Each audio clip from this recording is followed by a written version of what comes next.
Worldwide, cardiovascular disease affects the lives of hundreds of millions. Dedicated CardioNerds everywhere are working hard to fight this global epidemic. These are their stories. Hi everyone, Dan Ambinder here. On behalf of all of us at CardioNerds, we are thrilled to bring you our Decipher the Guidelines series for the 2022 AHA ACC HFSA Guideline for the Management of Heart Failure.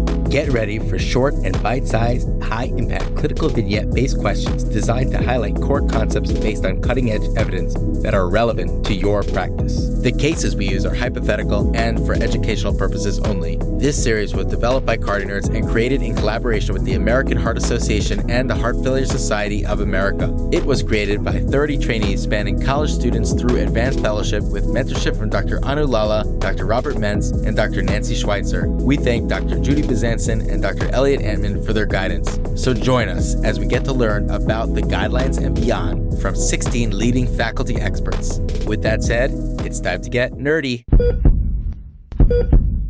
The following question refers to Section 7.2 of the 2022 AHA ACC HFSA Guideline for the Management of Heart Failure. The question is asked by New York Medical College medical student and CardioNerds Intern Akiva Rosenzveig, answered first by Leahy Hospital and Medical Center Internal Medicine Resident and CardioNerds Academy Chief Dr. Ahmed Ghoneem, and then by Oxford faculty Dr. Randall Starling. Dr. Starling is Professor of Medicine and an Advanced Heart Failure and Transplant Cardiologist at the Cleveland Clinic, where he was formerly the Section Head of Heart Failure, Vice Chairman of Cardiovascular Medicine, and member of the Cleveland Clinic Board of Governors. Dr. Starling is also past President of the Heart Failure Society of America for their 2018 to 2019 term. Dr. Starling was among the earliest CardioNerds faculty guests and has since been such a valuable source of mentorship and inspiration. Dr. Starling's sponsorship and support has been instrumental in the origins of the CardioNerds Clinical Trials Program. Dr. Starling, thank you so much for everything you've done for CardioNerds, and welcome back to the show. Thank you. Which of the following sentences regarding diuretics in the management of heart failure is correct?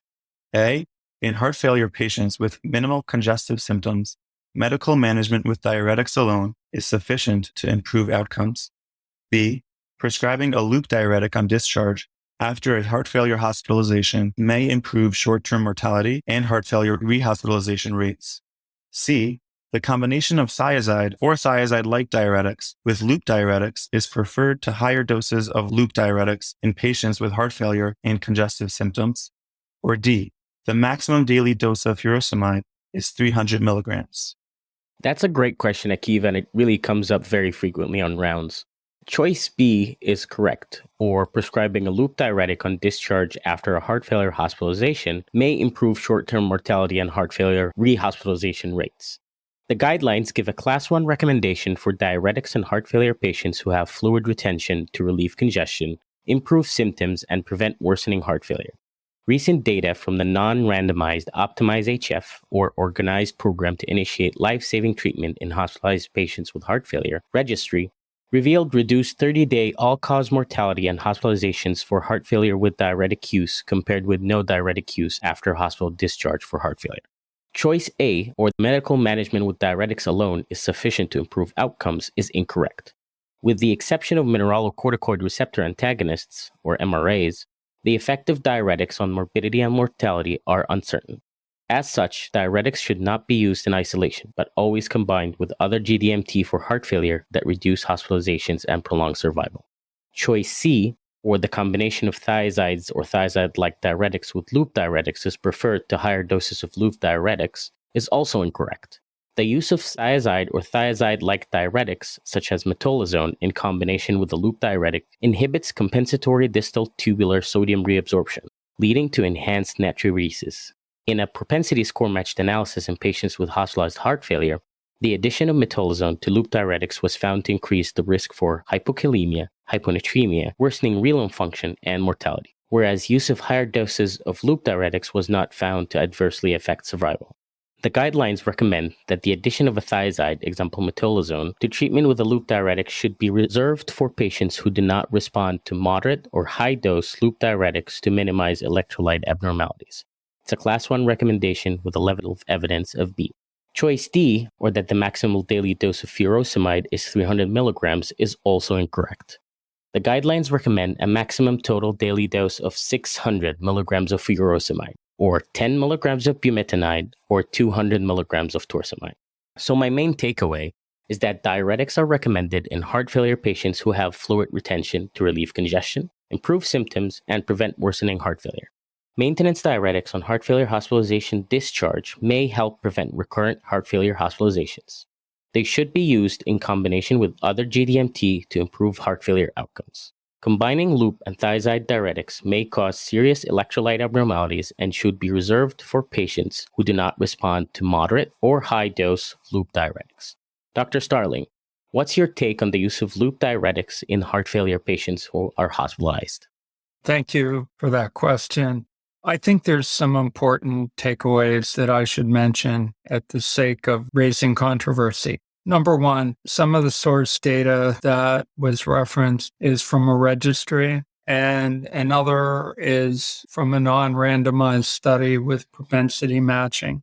So I think it's important to recognize from my vantage point, a quote-unquote heart failure expert, that I don't really care if diuretics are ever used. What do I mean by that? What I mean by that is that the 4 pillars of GDMT, which now include an SGLT2 inhibitor, if they are part of the patient's regimen, diuretics are ancillary.